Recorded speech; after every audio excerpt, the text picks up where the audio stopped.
გამარჯობა. Excel-ში არ გვაქვს ფუნქცია quarter და არ გვაქვს შესაძლებლობა მივიღოთ კვარტლები ერთი ფუნქციის დახმარებით. თუმცა გვაქვს ფუნქციები, რომლებიც გვაძლევს დაშლილ თარიღებს. მე გიორგი ვარ დათუქიშვილი და თქვენ უყურებთ Microsoft Excel-ის ვიდეო გაკვეთილს. მოდით ვნახოთ თუ როგორ მოვაგვაროთ კვარტლის საკითხი.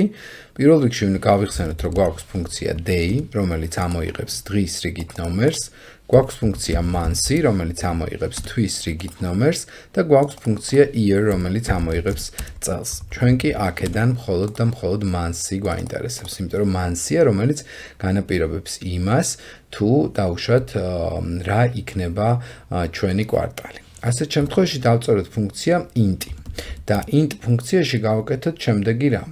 მაგალითად, ნებისმიერი თვის რიცხვი შეგვიძლია უბრალოდ -1-ით გამოვთვალოთ და შემდეგ ის გავყოთ 3-ზე. ანუ გავიგოთ რეალურად ნაშთი რა გამოდის ასეთ შემთხვევაში და როდესაც ავუმატებთ 1-ს, მივიღებთ შესაბამისად აი ასეთი ტიპის ფორმულას.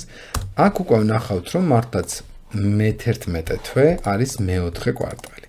და რა თქმა უნდა, აგვისტო მე-3 კვარტალი. შესაბამისად, ხედავთ, რომ კვარტლის ნომრებიც მივიღეთ და თუ საბოლოო ჯამში კონკრეტ ფუნქციასაც გამოვიყენებთ და მაგალითად ჩაუწერთ, რომ ეს არის quarter, ან კვარტალი ქართულად. და შემდეგ მივცემთ, რომ იყოს მაგალითად space-ი, უკვე ისევ ბრჭყალი, რათა დავხუროთ და მეორე არგუმენტად მივუთითოთ უკვე აი ეს რიცხვი.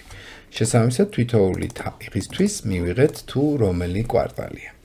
აი მათემატიკური ამოხსნით შეგვიძლია გამოვიტანოთ კვარტლები. რა თქმა უნდა, წლები როგორც მიხვდით და თარიღები თვითონ დღეები არ გვჭირდება, მხოლოდ თვე არის მნიშვნელოვანი ჩვენთვის.